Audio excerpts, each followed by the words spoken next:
again, it's concept 2 only in that the first one is do nothing.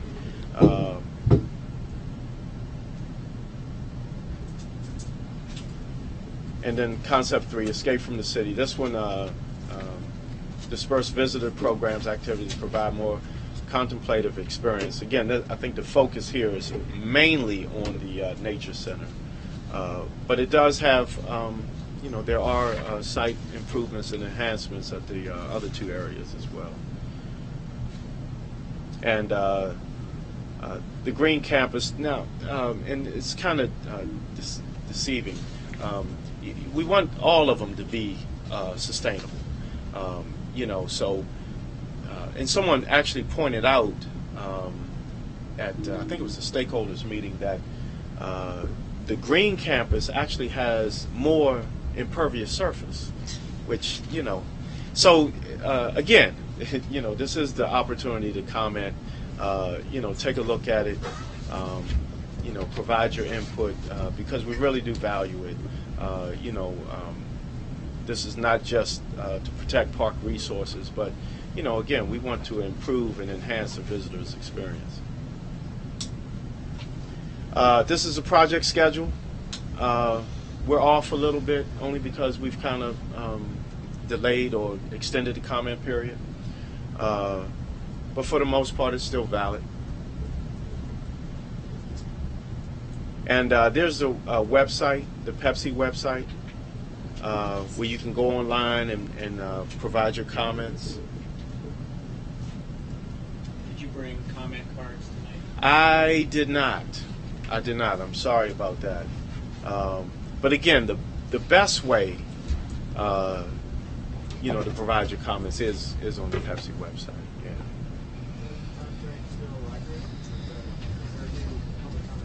Oh, no. It's like I said, it's been extended to February the 8th. February 8th at 11:59 p.m.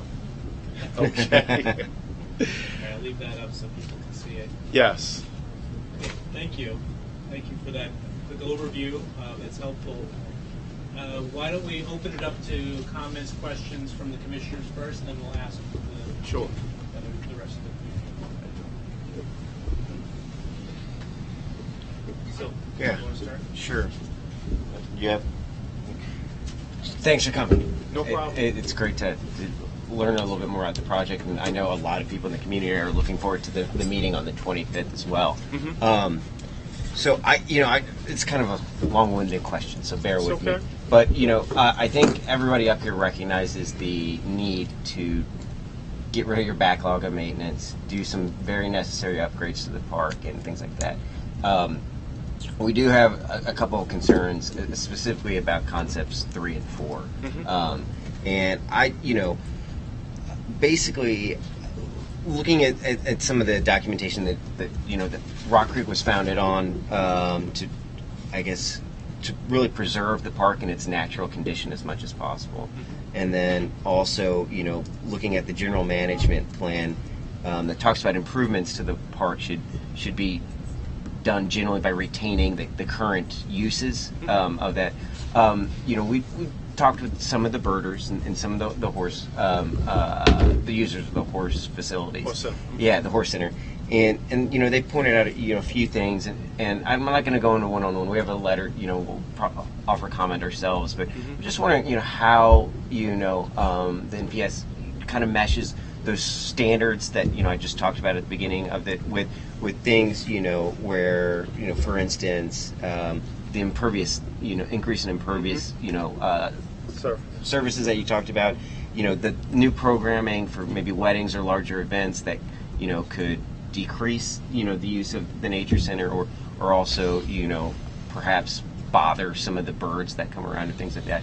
If you could just talk a little bit about that, for us on the committee and the people in the room. Yeah, those are valid concerns, and there were a lot of concerns that were brought forth even within our park staff. Same kind of thing. We want to stay true to the park's character. We want to protect its natural and cultural resources. Part of the nature center You know, it's Mission 66, so it's historic. But yet, you know, there's this overwhelming need to want to improve the facility, to enhance visitor opportunities for things like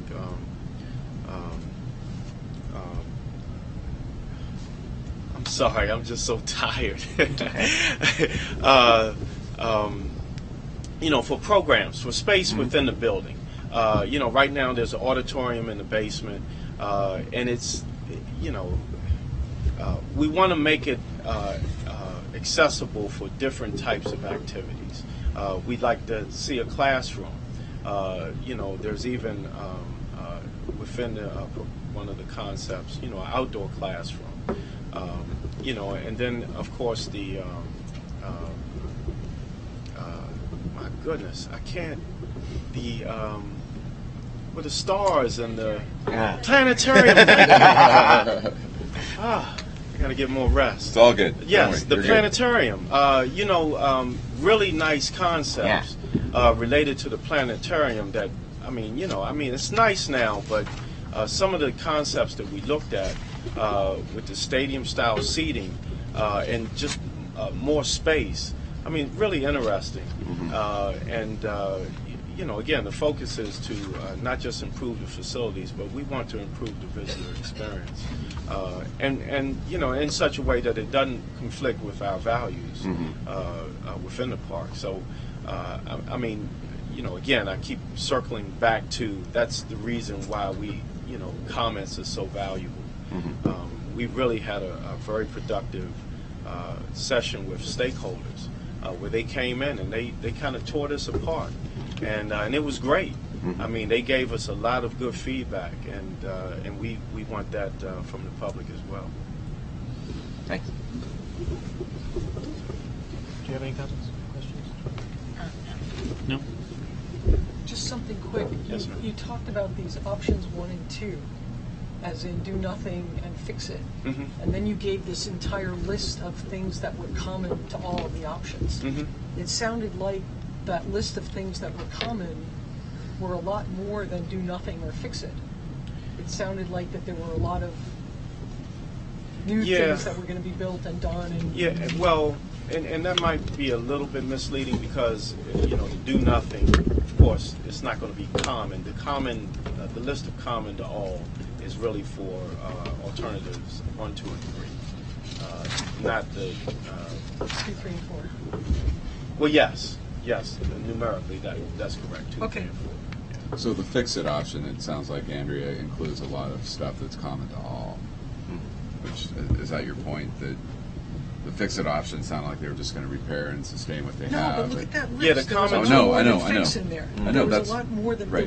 there was a lot of building New and stuff in there. shelters. Right. No, I'm just New right, signage. right. So that fix it option looks like a lot more than fix it.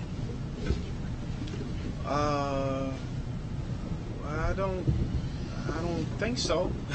A new office structure and inviting arrival plaza would be constructed. New shelter structures and picnic areas. I So, see there what are you're some saying. new- you're not just if fixing you're what's saying there. that the do nothing is the one that there's no new construction. I think that's what you're getting at. The fix it does have some new construction. I think like how so the subtitles to these, the concepts, basically they provide a bit of a value judgment on the plans themselves. Where looking into it a bit deeper, like fix it seems like we're just doing the bare minimum, right? Where it's Right. where It's more than that. and it is more than Yeah, that. it and, is. And you know the green campus, it had, and so maybe.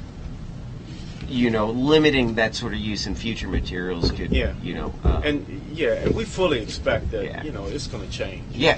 You know, it's going to evolve and it's going to change. But yeah, that's a fair point. You know, the one that, the first one, I guess numerically the first one, do nothing. You know, even in that one, the intent is to repair what's there. Fix it does include some new construction. Yeah, I just wanted to ask one question about what the was known now what the thinking is about financing the various, whichever option is chosen. So it's, other than continue as you are, I assume that all of them are going to take new money. And I understand there's talk about public-private partnerships, and I don't know, do you have any thinking or anything you can help us inform about what the thinking is and what the timetable is for raising money and when we're open to all options. Yeah, we've looked at internally at funding sources within the National Park Service, project construction programs, and we've also talked about looking at partnerships. So no funding has been identified for for any of these. So we're still open to and pursuing funding, and actually as part of the process, there's a development advisory board that we have to present to, in seeking funding. But of course, first we have to come to an alternative that we can all kind of get behind. The decision, it's just a quick follow-on. The decision about which option to pursue isn't going to be connected to the funding? Absolutely. Yes. But you'll make the decision about the option and price it, and then that's correct. Seek funding. Yes, that's correct. A number. Yes. One note on that, and I have a question. I know there's an option that envisions increased event space and utilization of the park, and perhaps as a revenue generator. I would be interested. I think option 4 talked about, sort of decreasing your cost of ownership by perhaps holding additional events or weddings, things like that. I would be eager to see that not included in the funding, like the benefits of that going forward, or at least broken out. Right. Should that become a part of the funding process going forward? One other specific thing is, I know the impervious stuff, the stormwater runoff, a lot of that will be covered in the EA that you guys eventually put out. I don't know if part of your EA though this is very important because it's right in our it is our neck of the woods, and a lot of this could really, by expanding and increasing the uses at the nature center, could really expand and increase the use of our local streets. We'd be interested in, and we'd like to see a traffic study included that sort of brings in those additional uses of our local roads too. Okay. Even if it's not required by the EA, I think that'd be a fair point. That's a very good point. Thank you.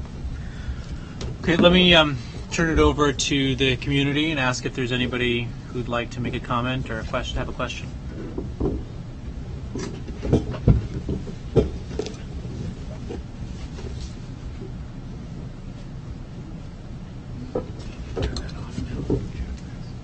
My name is Kathy Wist. I was formerly on this commission for 12 years. And when we considered the general management plan back in several years ago, and I was surprised when this plan came out, because the decision of the general management plan was to rehabilitate and expand the nature center and upgrade the planetarium to improve effectiveness of public programs, which is talking about that one building, the nature center.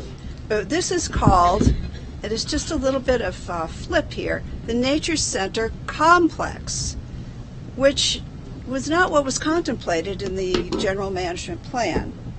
The only other thing it says about anything in this complex is that they want to move the park administrative offices out of the Klingel Mansion to some commercial space or to an already disturbed area of the park, such as the maintenance yard. So it doesn't mean it has to go to the maintenance yard, but that's one possibility, as long as it's already disturbed.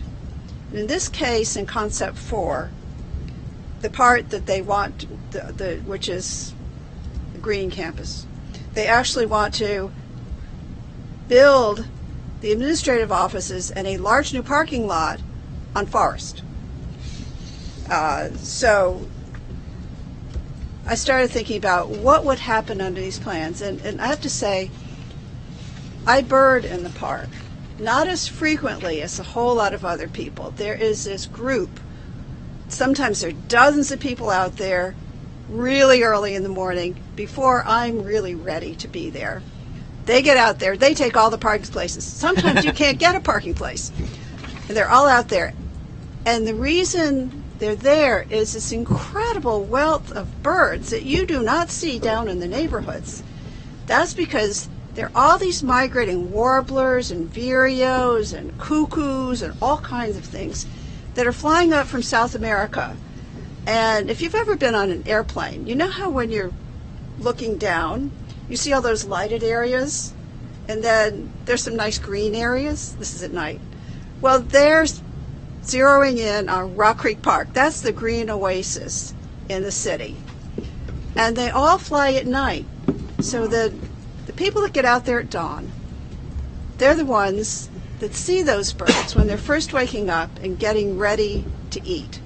And so they work the edges of all the trees. And the canopy in the Rock Creek Park is now over 100 years old and is quite mature. And it's just an extraordinary feast. I was introduced to this by Marge Racklin, who was a former commissioner in SMD 3F03, who couldn't be here tonight, although she wanted to. She has a heart condition and has to be on oxygen, so she could not stay for any of her long meetings anymore. But, just saying, well, this will affect birding, and the birders actually start out down the ridge. They kind of work up from picnic area, the equitation field and picnic area 18, to the maintenance yard, where they really see a lot of birds, but also the maintenance yard parking lot, because the birds come out on the edges of the trees. They kind of go from tree to tree. They sort of skip from tree to tree. They don't really fly across large expanses. And then they kind of work their way up to the Nature Center parking lot. So the birders all then drive up to the Nature Center parking lot. And then they work their way along over to the meadow area south of Military Road.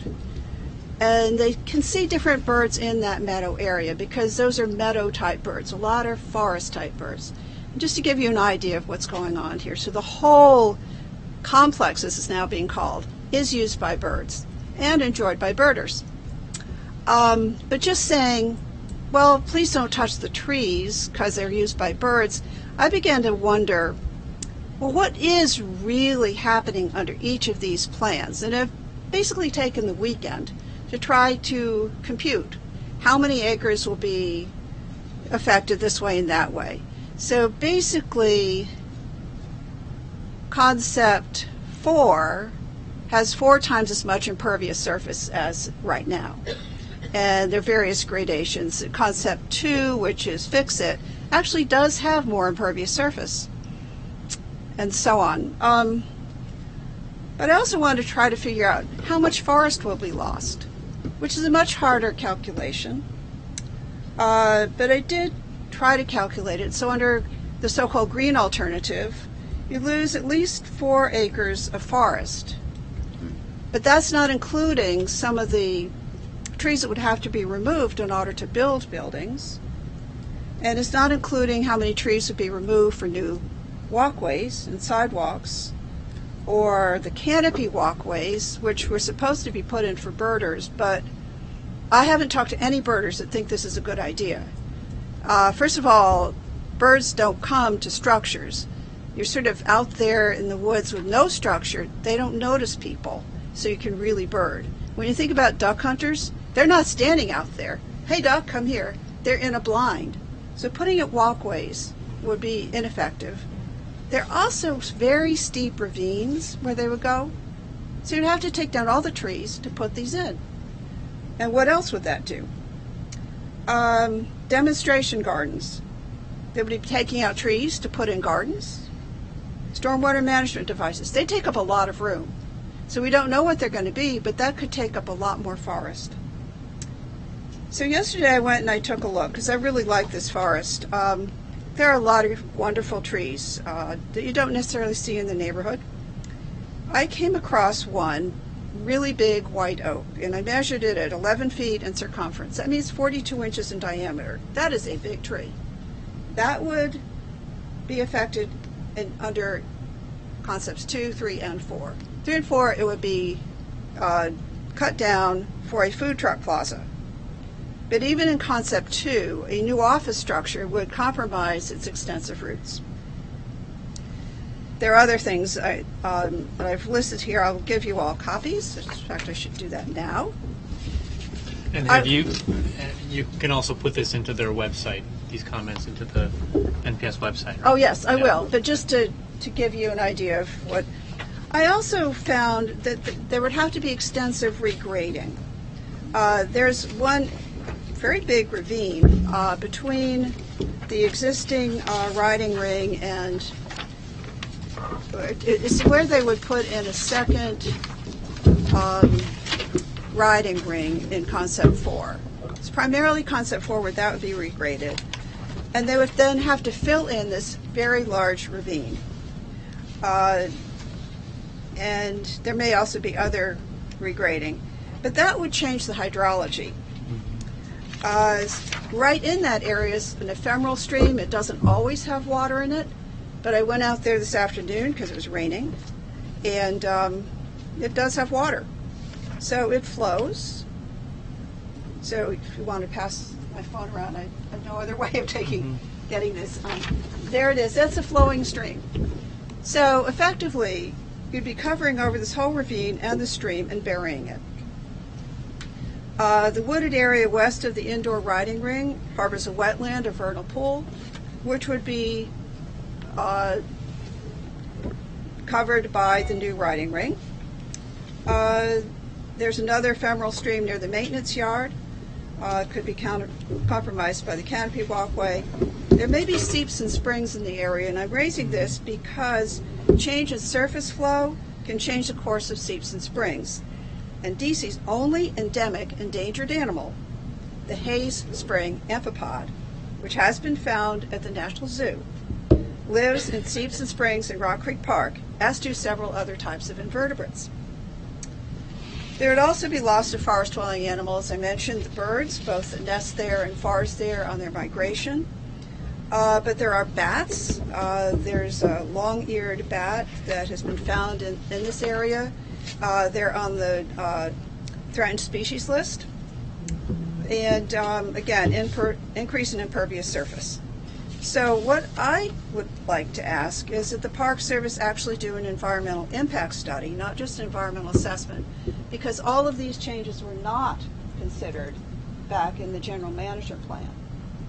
And this is more than just how are we affecting the visitor experience. This is massive changes to the landscape. Could you explain the difference between the impact study and an assessment? Well, my sense is environmental impact study does a whole lot more. I mean, you look at the environment here, and these are all huge environmental changes that are being considered primarily for the horse center and also for the maintenance yard. Now, I think what makes me really sad about this is all the things you're talking about for the actual nature center, whether the planetarium should be increased, whether there should be larger offices for staff, whether there should be another multi-purpose room. These are getting lost because the major emphasis of this exercise is what's going to happen at the horse center and at the maintenance yard. So we're really not discussing those other things, which I think are what should have been discussed in an environmental assessment and the various plans for the nature center. Okay, thank you. Yeah. That was very comprehensive, and I appreciate the time and effort you put into going through and documenting some of these concerns. I think that's a very good idea. To look at an impact assessment, not just an impact study, not just an assessment. I just Googled it, and it appears that this is probably NEPA law, and I should know more about it, but if as an environmental attorney, but if the impacts are deemed, quote, significant through the EA process, then you go to the next step of an EIS. But, I don't know what that really means in this context. You certainly have outlined a lot of what I would consider in layman's terms significant environmental impacts and impacts on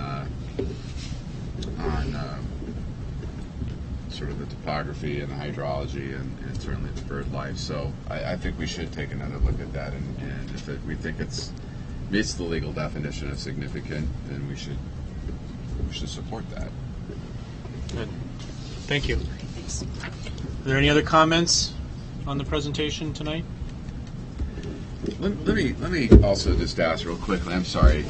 So this remind me again, and I'm sorry it's been a long night for all of us. But in 2005, there was a master plan, as opposed to that the Park Service, I'm sure, took 40 years to finalize and went through, repeated public comments. But what is the significance of that master plan in terms of its binding legal nature? And now that they've deviated from it, it's seemingly deviated from it with some of these options. Yeah, I'm not sure that you can say that we deviated from the general management plan.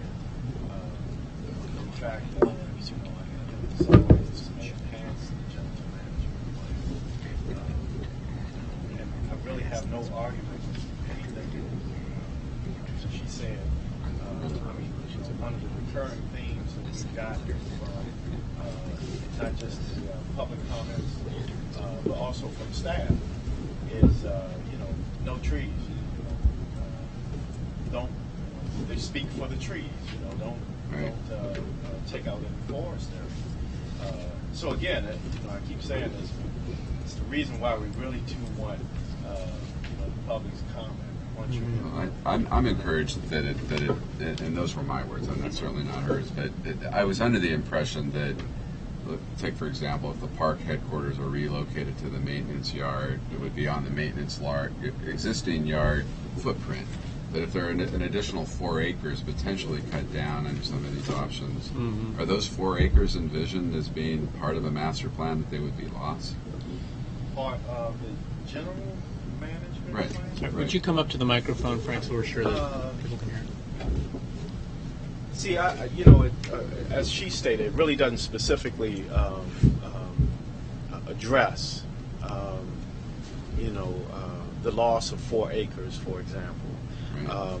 The general management plan is just that. It's very general. It does have some very specific things that it represents. Like a visitor center, establishing a visitor center. Where the D3 U.S. Park Police substation is, for example. That's involved in the general management plan, and there are other specific things, but it is a general management plan, so it really doesn't get into the specifics of, as this does. And I want to also emphasize that, this is a development concept plan, so it's conceptual.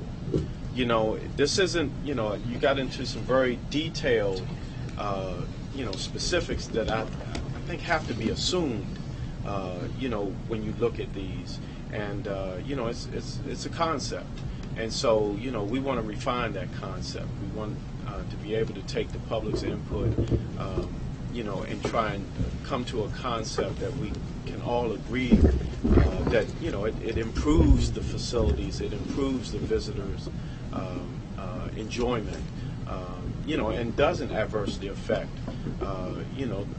the birders or the horse center, or, those kind of activities that we know people love and value at Rock Creek Park. Okay, I'm gonna bring this to a close now. Thank you, Frank. Thank you, Yes. Kathy. Appreciate the opportunity. Thank you. So, and I encourage people to go to the meeting on the 25th. This is obviously a very important discussion. We can't go into everything here, but I encourage people to continue the discussion at the NPS meeting on the 25th as well. Thank you. Get some rest. Great. Okay, we're going to move to our last. Oh, I'm sorry. Yeah. Pat, you had a motion you wanted to make. Yeah, I circulated a letter amongst the commissioners earlier today, just expressing some of our comments on the 4 concepts in the plan in general. I'd like to make a motion to send that or at least open it up for discussion. And if you guys have any questions, we can talk about them now. If we don't, we can. So the motion is to send the letter. Is there a second? As it is. Do we have any? Is there a second? And then we'll That's talk right. about amendments. Second. Okay. So open it up for discussion or amendment. Are there any amendments, comments, concerns on the letter that Pat circulated? Don't have it in front of me. Give it. I can tee it up for you. So basically, it doesn't take an opinion on a preferred concept. It really just goes over some of the concerns that we discussed, and Superintendent Young even brought up themselves in terms of some of the increase in impervious pavement, some of the loss of some of the habitats, and basically urging them to balance the need for maintaining the existing uses of the park with the desire to do the improvements and the some of the new uses that they're proposing. But it doesn't express an affinity for a particular concept, though it does point out some of the issues with concepts 3 and 4 in particular. I wonder if getting back to the difference between the EA and the EIS, and when you go through the EA, you're making a determination of whether the projects, unfortunately, they sound like they're conceptual now, so I don't know how you point to definitive projects, but if they have a potential of having a significant impact, then you go through the EIS, and it's a much more comprehensive study, a lot more costly. We delay everything by who knows how many years, but it also, sort of in the spirit of trying to minimize the impacts associated with any of the options, that's certainly what the EIS is designed to do, in part, is to look at the least intrusive options while achieving your primary purposes, etc. So just thinking out loud, I don't know whether we're prepared now to add a sentence or two about that, but I don't know what we've talked about in terms of the potential for significant impact, but maybe we could ask for an assessment within the EA context, or an explanation as to why they deemed it to not have a significant impact. I think, I'm open to edits to this.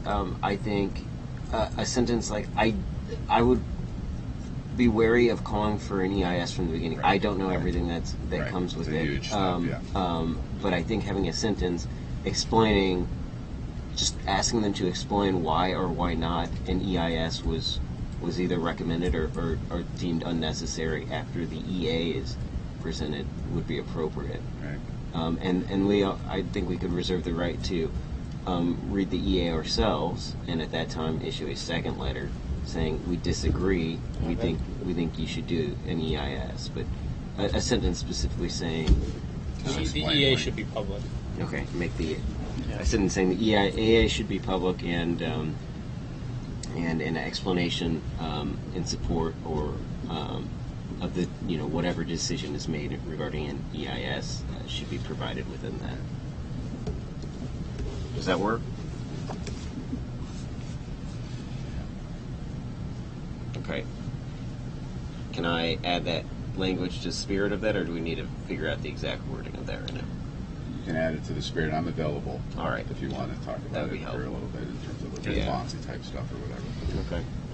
So, Pat, my thought, and also, hearing for night, is that perhaps the way you wrote the letter is a little bit too balanced about these are our concerns and balance it with all their concerns. I feel like we're the only ones speaking up for the neighborhood that borders the park and immediately uses the park. I mean, something that didn't come up tonight, I didn't get a chance to ask Mr. Young, is I know that a lot of this concept work is coming out of an office in Denver, and a lot of the stakeholder input that's been collected here has been sent to Denver, and the things that have come back contain some of it, but contains other things that weren't sent to Denver and things. So it's very much part of a National Park Service process, and we're going to have to live with that. But we could speak very much for this neighborhood that borders it, and maybe come out a little bit stronger about what's most important to us as their neighbors and as heavy users of the park. And I think for people it's most important. A lot of it is the leaving it as a natural state as possible. The birds, the trees, having access to the horse with the trails, and So, two things. One, I did kind of conclude our letter on that point in terms of asking for the balance and to be going into it with the burden of proof being not disaffecting existing uses in favor of simply creating, increased activity and new uses. I did try to walk a line between balancing because, as the superintendent, he does not seem to have a preference. It seems very much as a stage in flux, and I also wanted to give them time with the meeting on the 25th.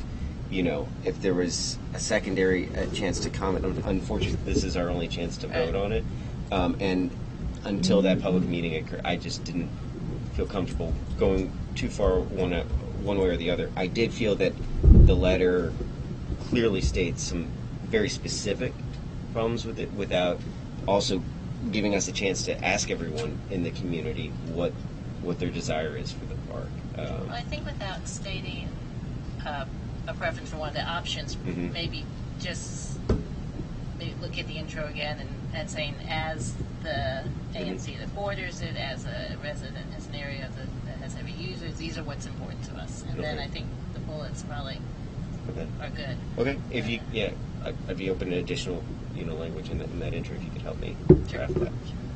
People are in agreement with that. Does that work for everyone? Sure. Okay, I'll accept it as a friendly amendment. Andrea, were you going to raise an issue? No. That was easy. Okay, so the motion to approve the letter with the two adjustments suggested by David and Naomi.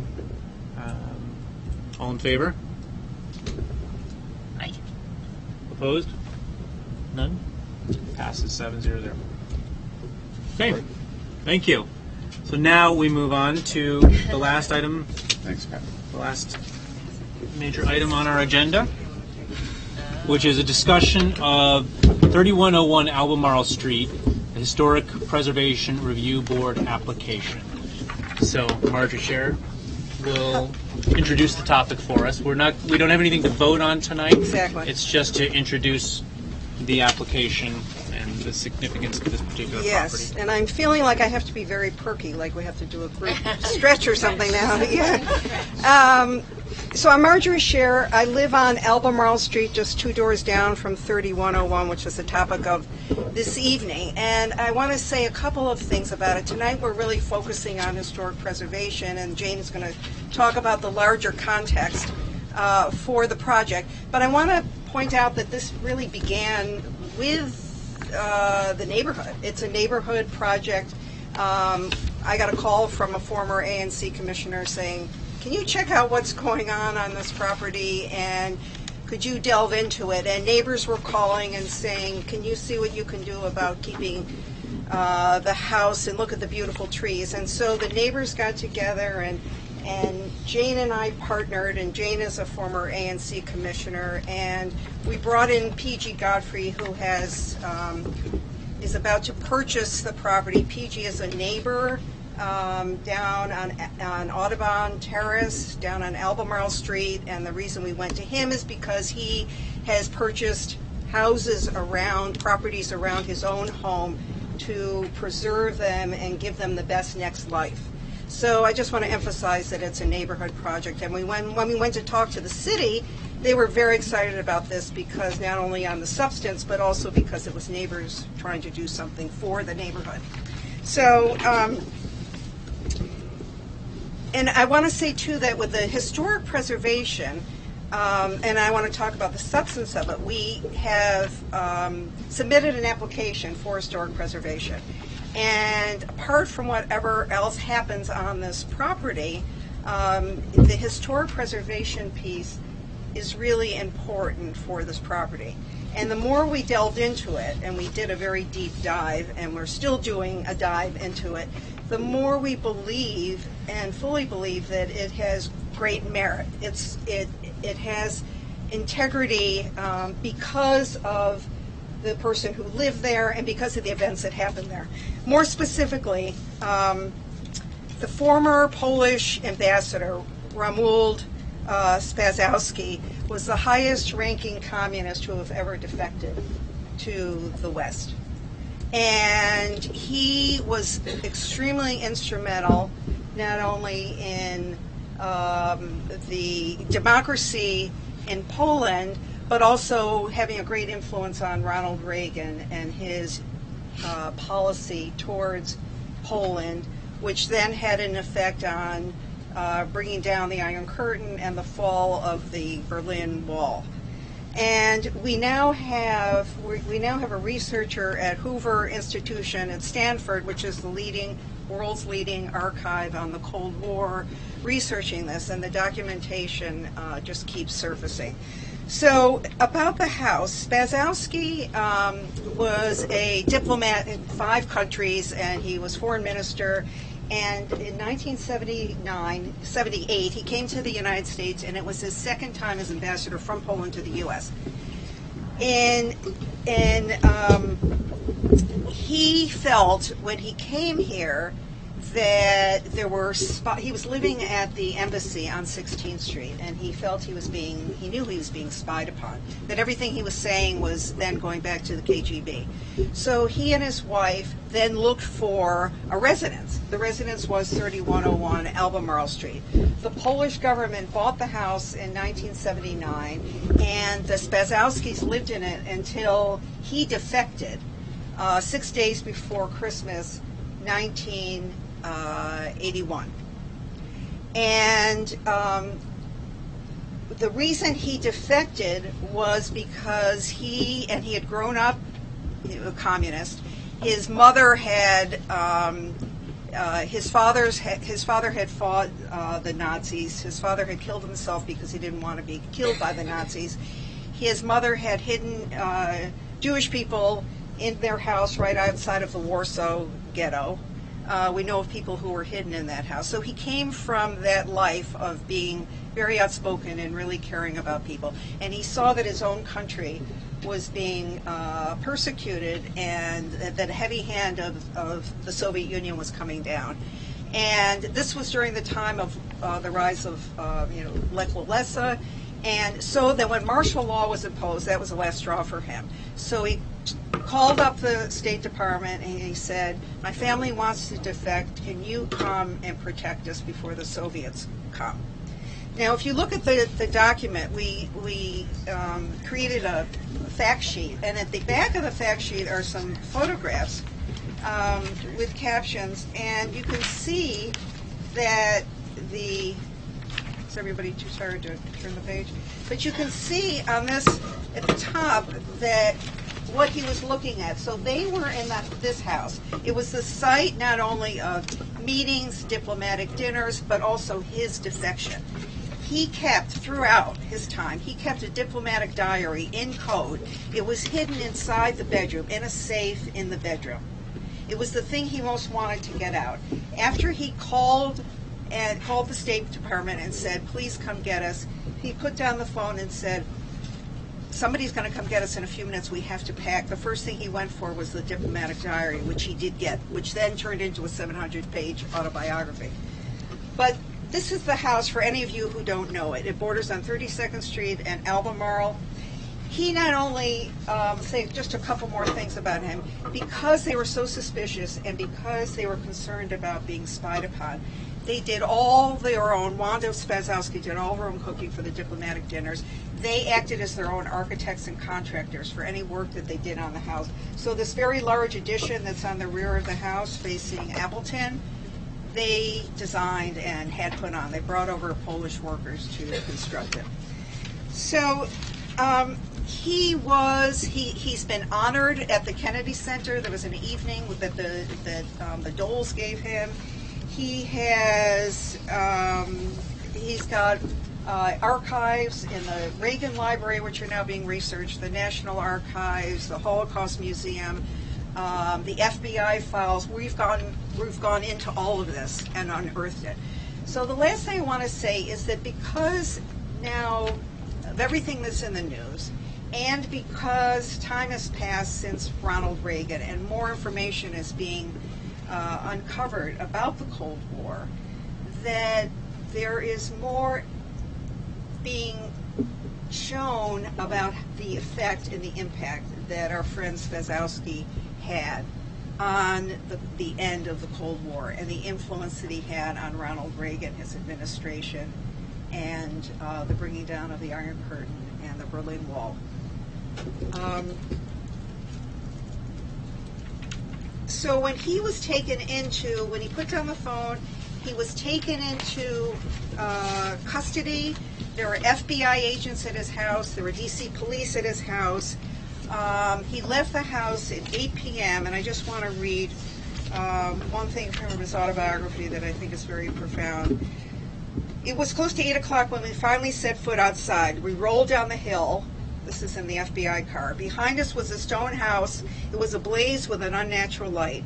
Every window and spotlight shone, and in the rising fumes of many cars' exhaust, the place had the bewitched glow of a storybook palace.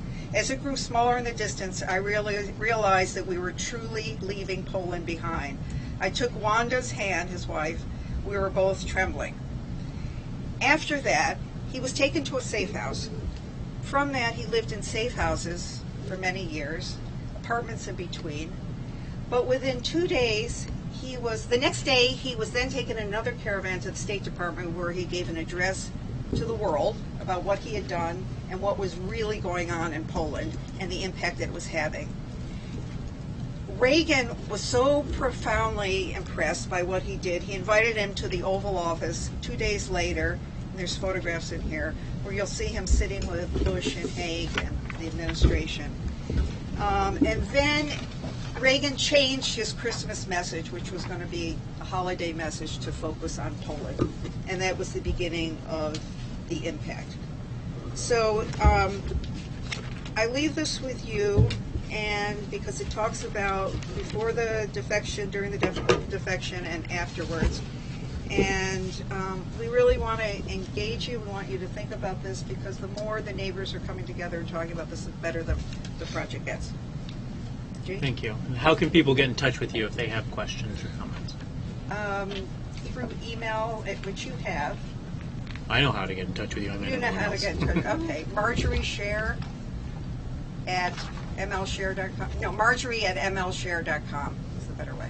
Marjorie at mlshare.com. Great. Thank you. Thank you. And I think I'm also on the Forest Hills Connection. Are you on the Forest Hills? I mean, you've written. Yeah. I think we've both written for the Forest Hills Connection, so that's another way to find us, is just to search for our names. I'm Jane Solomon, and I've been Marjorie's neighborhood partner in trying to save this property for about a year now.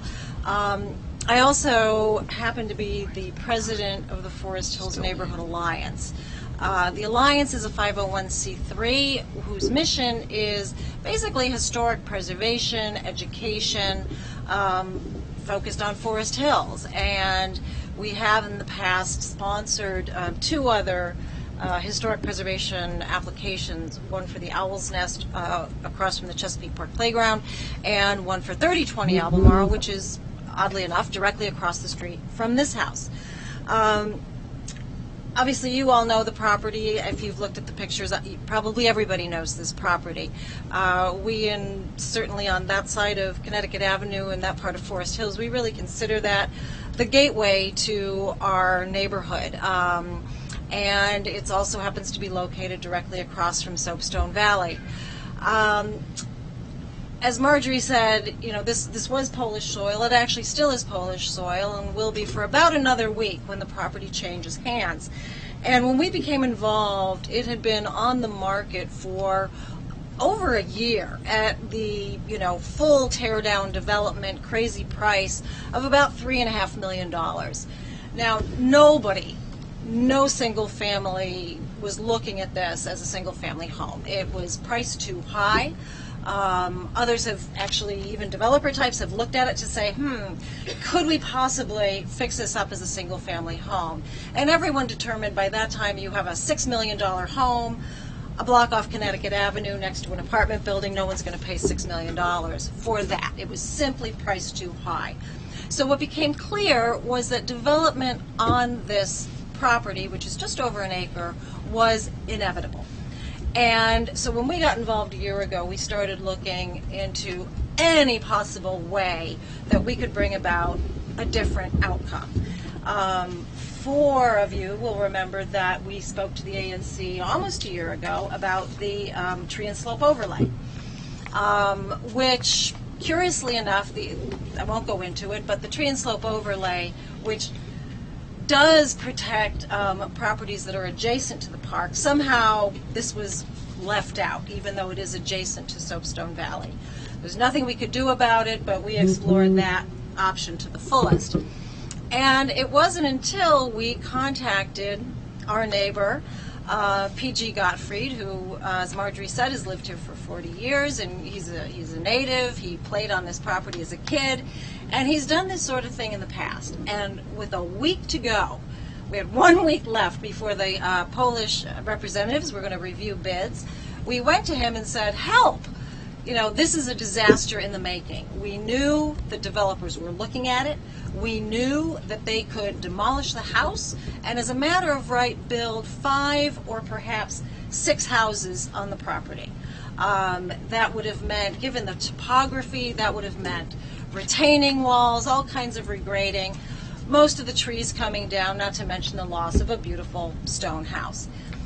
Well, he stepped up to the plate, believe it or not, with 1 week left to go. We kind of talked him through our wishful plans, and he joined forces with us and put a bid in. And part of that, as I believe all of you have probably been briefed on at this point, includes having the Rock Creek Conservancy ultimately purchase the old stone house for its headquarters. Now, that is not a certainty. None of this is a certainty. Nothing is certain until it happens. But that's part of what we presented to P.G. Gottfried, and he loved the idea. So lo and behold, he puts a bid in. The Polish government looks at these. Now, he knew, let me back up, we put in the application for historic preservation in advance. You know, before we knew who was going to get the property, we felt it was important no matter what. At that time, we thought most likely the most compelling argument was going to be architectural, but we also knew about Ambassador Spazowski and thought that had some potential as well. So we did file a preliminary, the beginnings of the application before we knew who would buy the property. So when PG put his bid in, he very cleverly wrote a cover letter to the Polish government and said, this is what I intend to do. I'm going to protect this house. I'm going to seek historic preservation. I'd really like this organization, whose purview is Rock Creek Park, to inhabit it, and I will also do some complementary development around the property. So they had bids before them. They all said, tear down, tear down, tear down, tear down, preserve. They took one look at it and they said, he's our guy. He gets it. So not only is the incoming buyer in favor of historic preservation, but the Polish government was very happy to hear that the neighborhood was taking an interest and really wanted to see this property preserved. I do want to say a couple words about historic preservation and the fact that we filed this. I don't know how much direct experience you have. I have not had a lot, until I became president of the Alliance. And I always assumed that it's a fairly low bar. That you often hear about people filing for historic preservation as a defensive move against development. It's not a tool I'm enormously enamored of. I don't think many people like it as trying to prevent a bad outcome. However, it's about the only tool we have, and there should be something better. I think the Office of Planning has planned for something better for a very long time.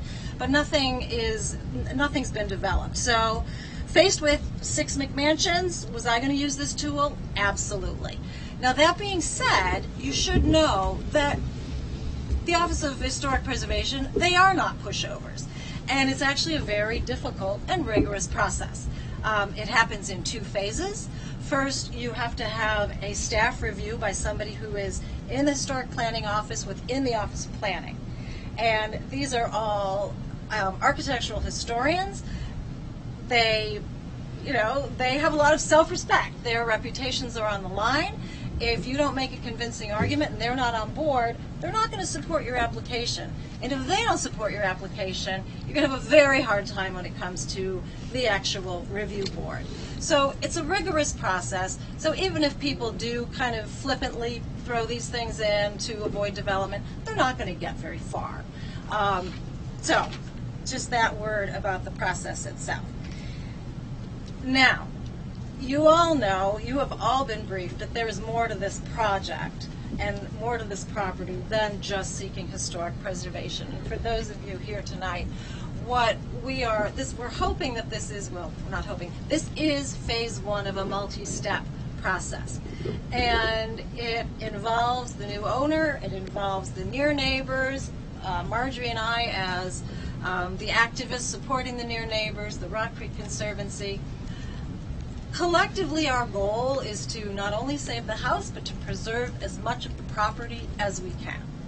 And so when it came down to discussions about, all right, what's the next step in development, someone suggested the idea of applying for a planned unit development, or a PUD. With the thought that if you have a PUD, you can cluster development, you can concentrate development on one portion of the property and leave the rest of the property intact. We have the unique situation here by being just a block off Connecticut. The next nearest structure is an enormous apartment building, so you're right on the edge of the neighborhood. 32nd Street, which is the west side of the property, is just, well, it has no face. It is just the west side of this large wooded property. So it doesn't have a street front, it doesn't have a sidewalk, it's just a wooded area. And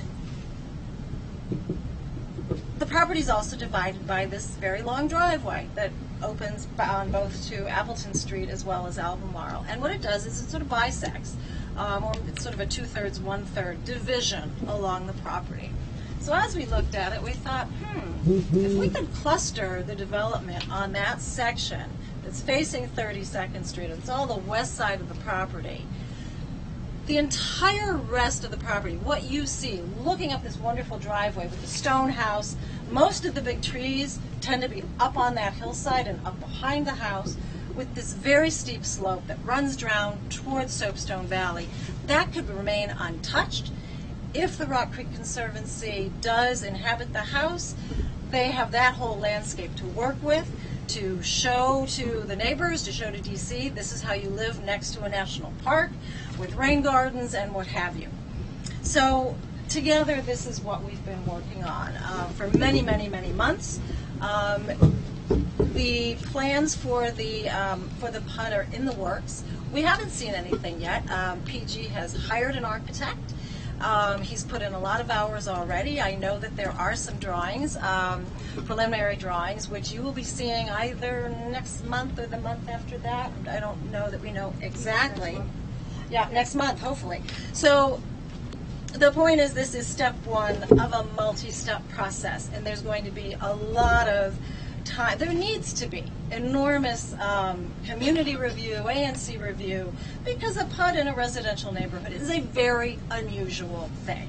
But this is a very unusual project. But tonight is really about the historic preservation, and it has merit. It's its own thing.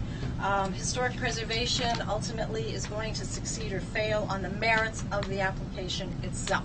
We think it's a very strong application. It's getting stronger and frankly more exciting the more we learn about the history of Spazowski. And let me just finish off with a couple points about what landmarking means to whatever happens on the property, regardless of what is constructed.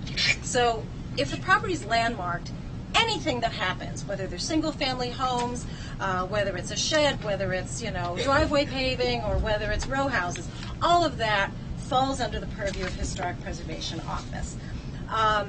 And we'd like to see that everything has a public and historic preservation review process that happens on that.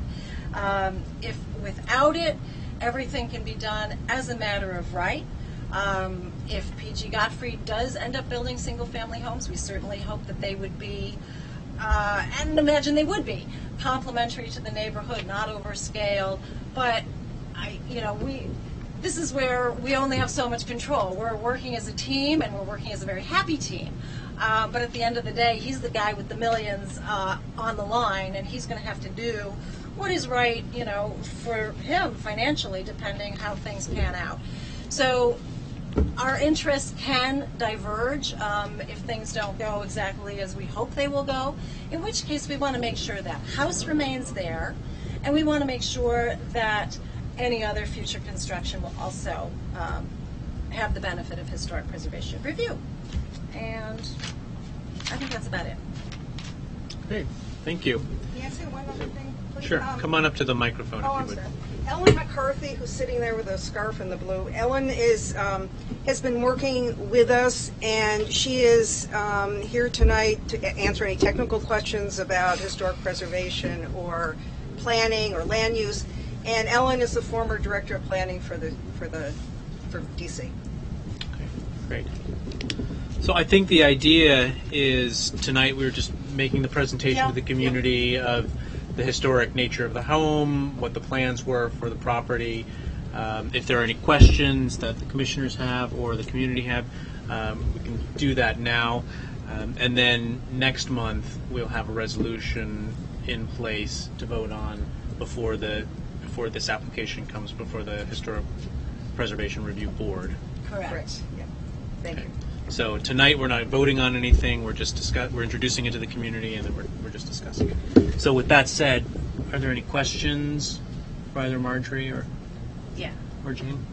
I guess a couple questions, but one is just for I understand more about historic preservation review. In this case, it's really because of the history that happened in the building, not because of the structure itself. Exactly. Or the architect. If it's approved, does it come with any kind of requirement that the house be somehow reflect that history, that it's open to people to because of the history, or that That's a very good question, Naomi. And Ellen, you're probably best to answer it. But my understanding is that PG very much he's very excited about this. So if it goes through, he wants everyone to know about this. I can't wait to put a plaque on telling people that.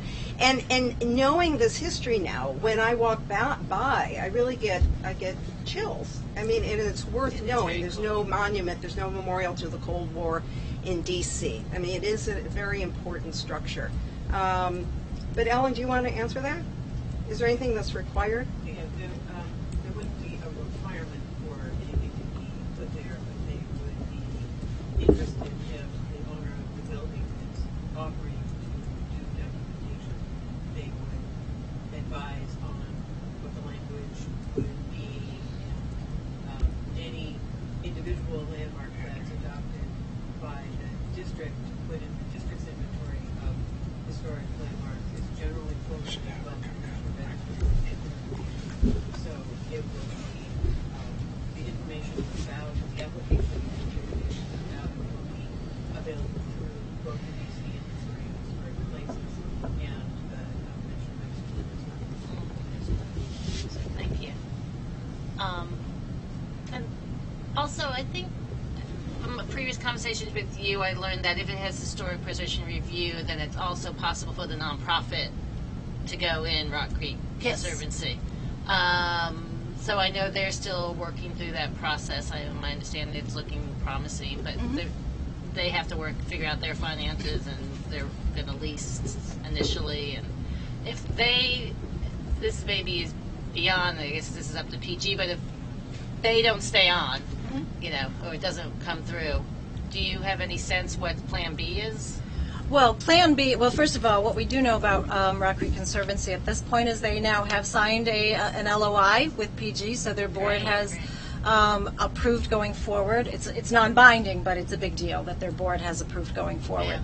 And so what they're looking at is a 5-year lease with an option to purchase, and I think there is even an extension after that if they need more time.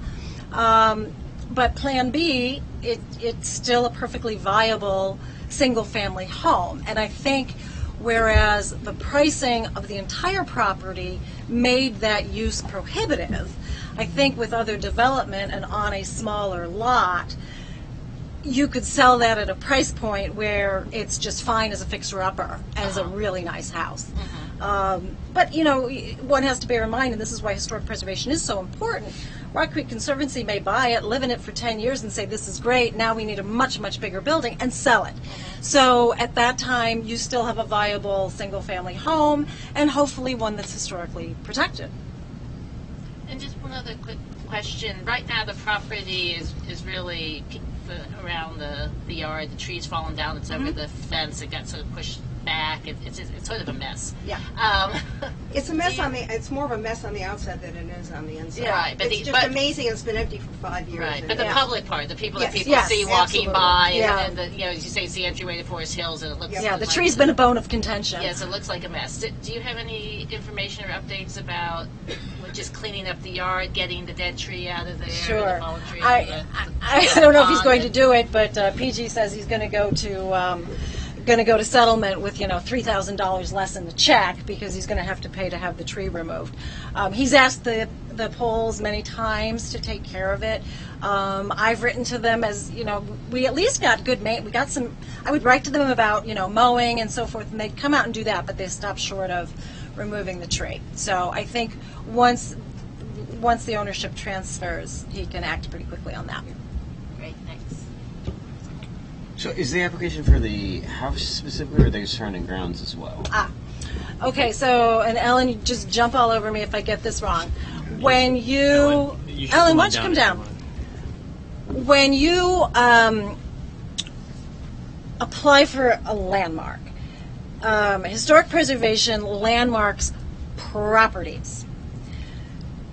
So the whole property is landmarked, though typically what is of interest is the house. So they may or may not allow other things to occur on a property depending how important what surrounds the house is. In other cases, and I believe this was the case with the Owl's Nest on Chesapeake, the landscape was virtually unchanged in 100 years, and when they landmarked that property, they also landmarked the landscape. But in both cases, the entire property is covered. Did I kind of follow that distinction right? Generally, the entire property is covered if it were nominated as a landmark because of the quality of the building and its grounds. In this case, we may make the process simpler by looking. It's already subdivided. It's already 2 lots, but the lot that's along 32nd Street is not wide enough to be able to construct additional houses. So we could, in the revised submission of the landmark, propose a subdivision that would take off a portion of the 32nd Street side, because the original landmark was written to nominate this as a country house, as an example of a country house, and the professional historic preservation reviewers at the Historic Preservation Office were a little skeptical, saying it's not a famous architect and it's not, a really important landscaping, and so that was one reason why finding out about Ambassador Spazowski was great, because then we had a whole other reason to landmark the property.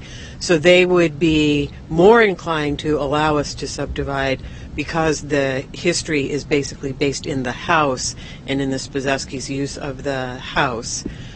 But even if it is subdivided out and that portion of the landmarking is not, and that portion of the property is not landmarked, it's still in the planned unit development, would be reviewed by the staff from Historic Preservation, because they are part of the Office of Planning staff and in the division that reviews proposed zoning changes or planned unit developments. So either way, we know that anything that's put any place on the property will be reviewed by Historic Preservation, but it'll simplify the process a little if we were to subdivide it in advance. So the two other points that are related to that is that there's an addition that the Spazowskis oversaw in the back of the house, so that can't be removed. because if the house is landmarked, the property in front of it, which we want to maintain the integrity of that house and the property, the land in front of the property down to Soapstone and Rock Creek Park really should be maintained, and that integrity should remain in place. So they would probably, most likely, not allow a house to be built in front of that. Oh, yeah. Perhaps Down in where the back, pond is. but certainly not in front. Yeah. Okay. And is it? Yeah. Quick one. Quick one, sure. So in the past, we've dealt with some historical preservation applications that also had a construction component to it. The UIP project on Tilden and Connecticut is one of those where it designated the building, but then also arranged for the other construction that was going on there. Is that being done here, or is this a independent, so to speak, nomination? Or is there a new construction component of Well, the application? the new construction will be in the planned unit development application. The historic preservation application is its own It's separate from separate piece. that, except for sort of delineating the division in the lot. Okay. I had just a question to follow up on Pat's question. So there is a current application in for historic preservation, and you mentioned at some point that the entire property is 1 acre, Yeah, Just over over an one. acre. just approximately 1 acre. Yeah. So does the current application include the entire 1 acre, and are you planning to revise it? And if you are planning to revise it, how much acreage would be included as part of the house? And I assume that would include all the land in front down to There's a Albemarle. map there. Okay. I think that'll help you a little bit. I mean, the answer is it's still the full property. It's, The full property is in the original application. It would be revised, but it would be revised, the subdivision line will be subject to negotiation with the historic preservation staff. The architect is trying to figure out how much space he would need to do the single-family houses or the row houses, and then historic preservation will tell us whether that's a bridge too far in terms of too much land, and we need to make that shorter or whatever. But when the board hears it on March 26th, that will be settled. One way, I think, but functionally speaking, one way or the other, because there's a couple of different processes here, one way or another, ultimately historic preservation reviews what would be built.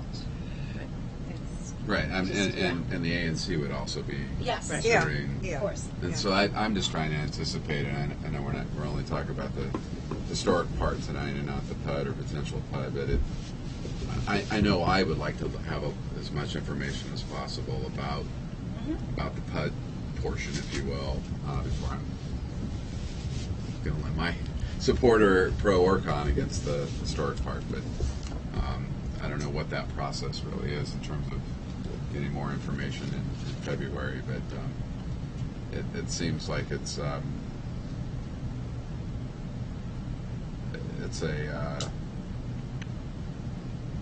lot of balls in the air at once, and a lot of people that you're negotiating with, and that we need to just sort of, I think, have a better idea of what that PUD is really going Sure. to look like. Yeah. But again, I would stress that no matter what happens afterwards, there's a compelling reason to landmark this property, regardless of what happens and regardless of what gets built.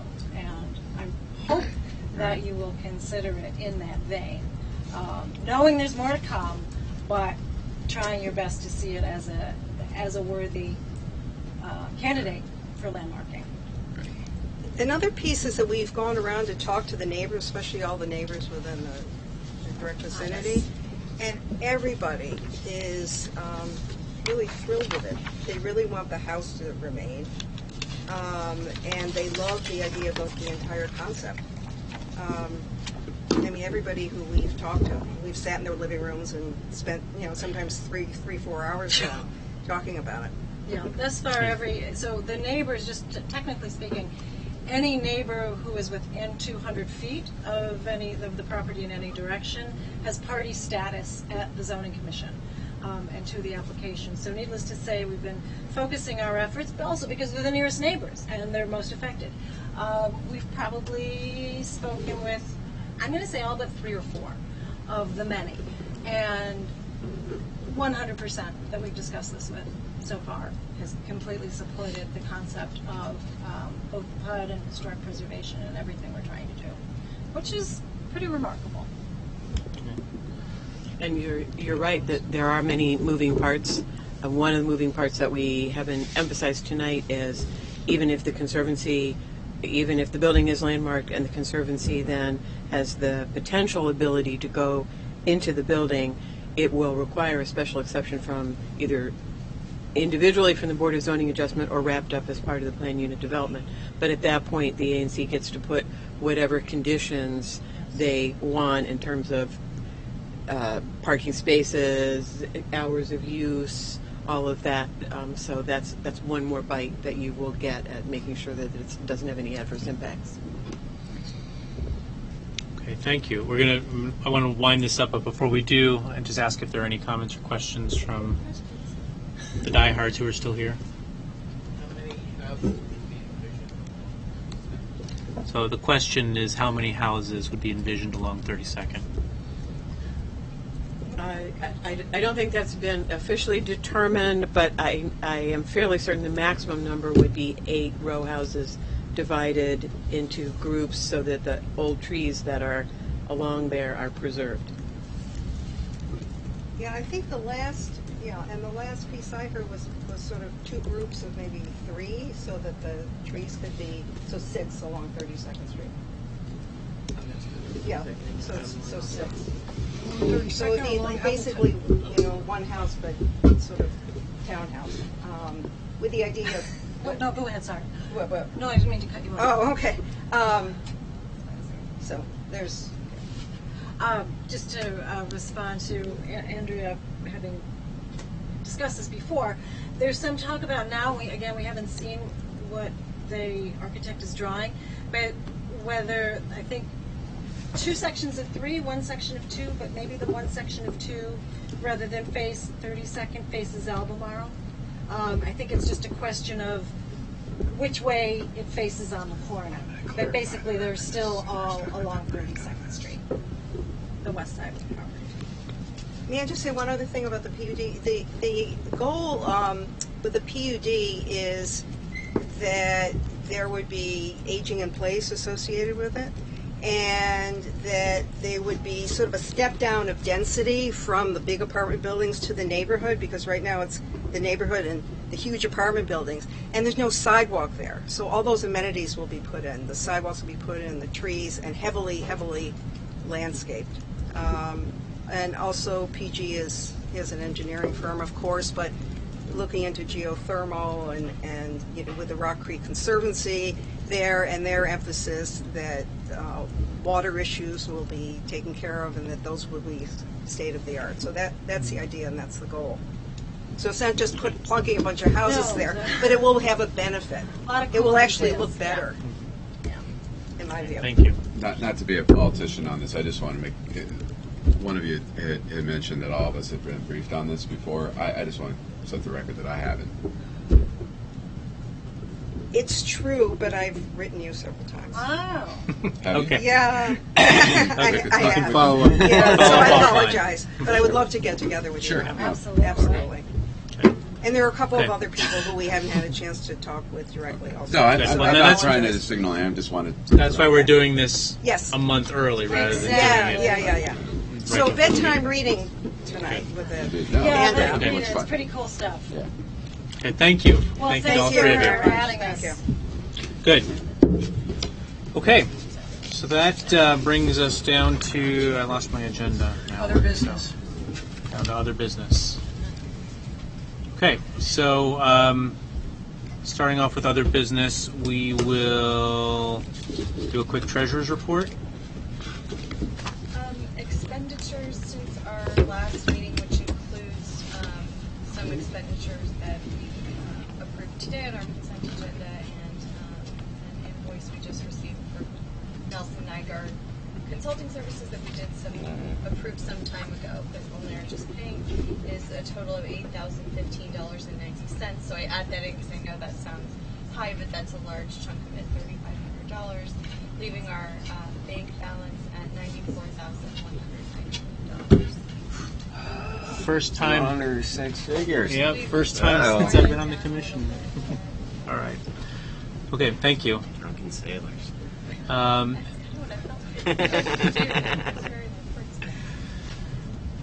Then we need to approve the minutes, Andrea. We're approving October and November I circulated December as well. and December. Okay. To make a motion to. Have the commissioners have been able to review the December minutes so that we can vote on them tonight, or should we defer voting on the December till next month? I'd like to make a motion that we approve all three, October, November, and December. Just ask a point of protocol, since we weren't at those meetings, do we just abstain? Yes. Are there any? Is there a second? Second. Are there any comments or amendments to October, November, or December? Seeing none. All in favor? All opposed? 2 abstentions? Okay, so passes 5-0-2. Sorry, I'm assuming you're abstaining. Okay. So, any other business anyone wants to raise? Commissioners, community? No? All right, so then just a reminder that our next meeting will be February 21st, 7:30 in this room at UDC Building 44, room A03. That meeting is adjourned. Motion to adjourn. I second that. All in favor? Aye. Aye. Passes. Adjourned. Thank you. I abstain from that. Just when you get a chance, can you send me the email that I get contact? Oh, sure, glad to. Okay. How many?